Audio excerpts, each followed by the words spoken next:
Hi, Video Diary. I've been working.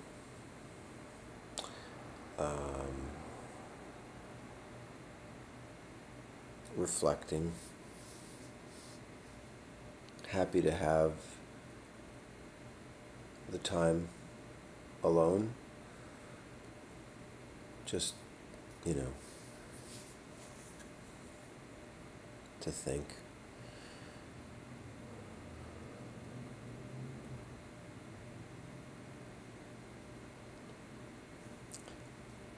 It's not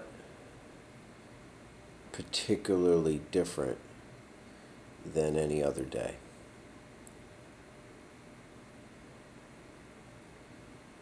Today I just am thinking about the stuff that he did on his last day.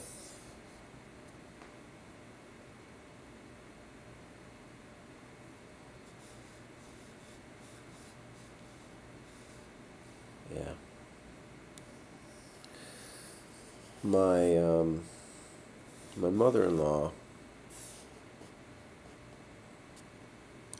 locked eyes with me and said, I paraphrase, try to remember the good things.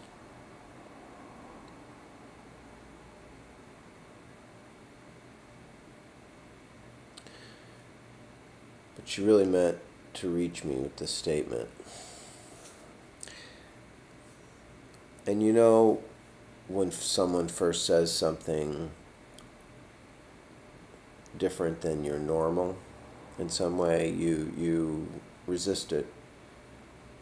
But I knew she was saying something that sounded simple, but wasn't.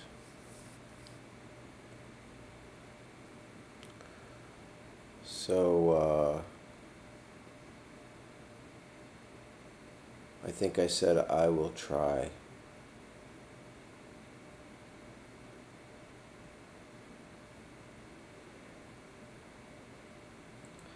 I guess the death is so jarring,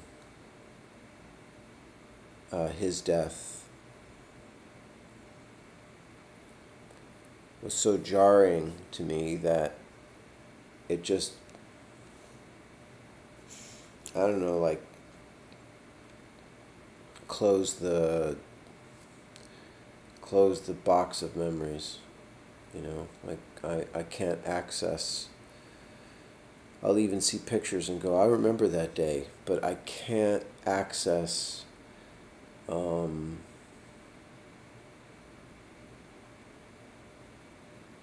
a happy feeling.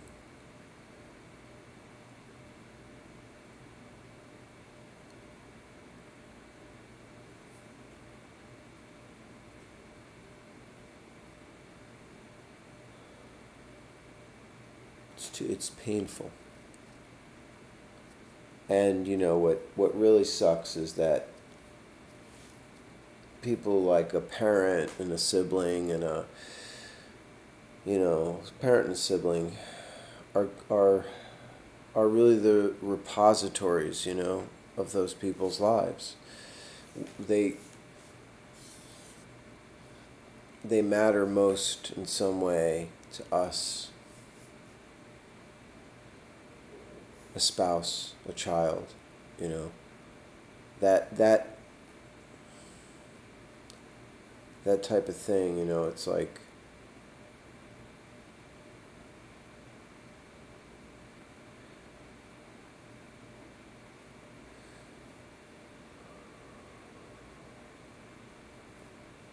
I forgot what I was saying.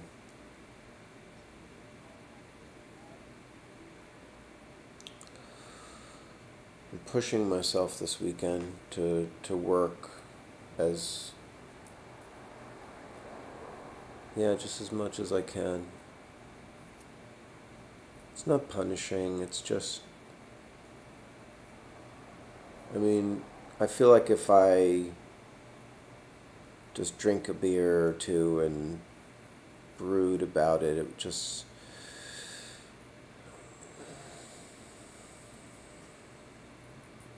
go to the wrong place. And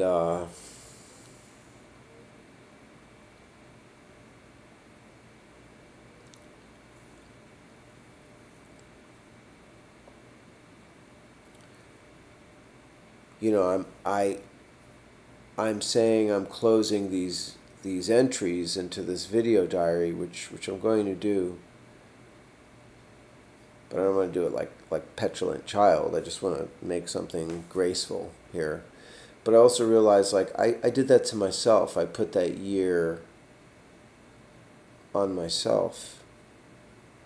And one of the reasons I did it is when my father died, I would see my uncle driving up the hill to my family's house or on some way, and he looked so sad. And he was an interesting looking man. He had a glass eye. He was beautiful. Lived through a lot of hardship. And he didn't grow. He was growing this crazy beard. It looked Egyptian, like, because it was multicolored. It was coming down square, and I was like, "What is this?" And he said, "I'm," and his English was not good. He's mourning my dad for 1 year. He doesn't shave. And I just appreciated that so much, that somebody would have that kind of regard for them, for somebody else, and they would look at themselves every day with this condition, chosen thing, and remember that person. That's the idea. So this year, what I did was I trained in my office. I don't want to say this too loud because I want to continue to do it. But I realized that Forrest freaked me out so bad by killing his body. And just, he was so strong. He was just kicking my ass all the time. The last year, for sure. And I was starting to, I was in awe of his strength and his speed and his knowledge and his, all that stuff. But, when he died, just the shock of how frail a body is, and how much I felt bad for people that had just loved him and invested in him with their hearts and their lives in his MMA school and stuff. I undertook this year to I quit my gym and just started doing things on the floor, just hard things, several times a day. I try to get up to 5 times a day. And in doing it, sometimes I would be doing like a push-up that'd be difficult, and I would conjure my son's face, just right underneath me, just looking up, saying, "Come on, Dad," because he forced me to work out hard. And so I guess that's where I'm getting this from. It's like from the workouts that I did with him, I'm now pushing myself to a degree that would be respectable. And I don't know, it's just my own way of having some connection to something.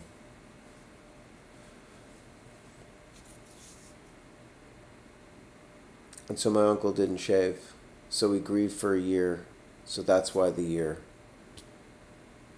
And wanted to play this piece of music, which I can, but I feel pressure to play it, because I sort of have used that piece of music as a meditation device, of a way to place my grief on hold while I play it, because it's very soothing.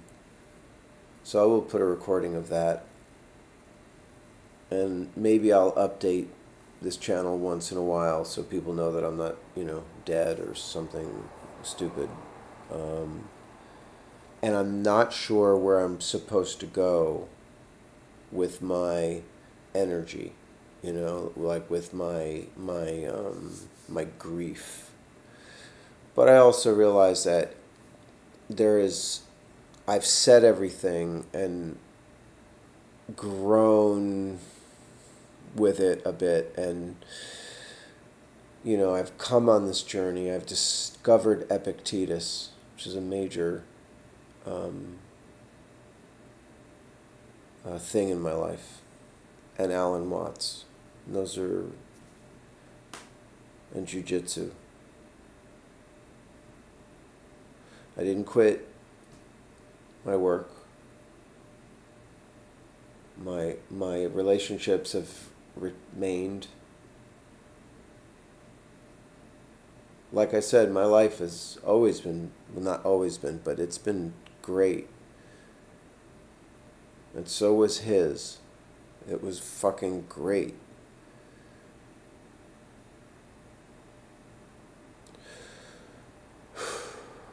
So tonight isn't particularly, you know, it's not necessary for me to relive the horror that was to follow. Really, tomorrow night.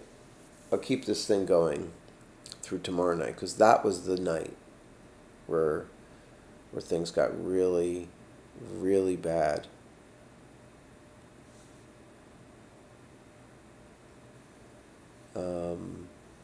But this night a year ago, I was like I said, I don't, forgive me for repeating myself, but I was painting, and I have a job as a musician, and this was just a little side thing that I was doing, and yeah, so fucked up. So tonight I'm painting. You know, this is a good thing, and in some way it ties a circle back to a year, and so and I'm doing this sort of as a. I mean, like I said, it coincided, but did it? I don't know, but it's good. It's good for me not to just get depressed or because when I start thinking about him being gone and all the things and, you know, all that shit, it's like, it's really, really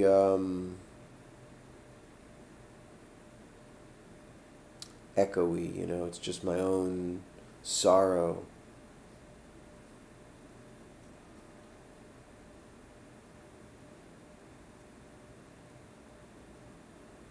I know I couldn't control. It was outside of my power to control him.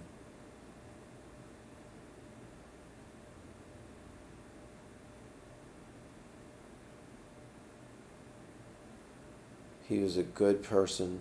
He was going to be a great person in this world. He is so beautiful. When I see people his age and how beautiful they are, just it makes me appreciate humanity. And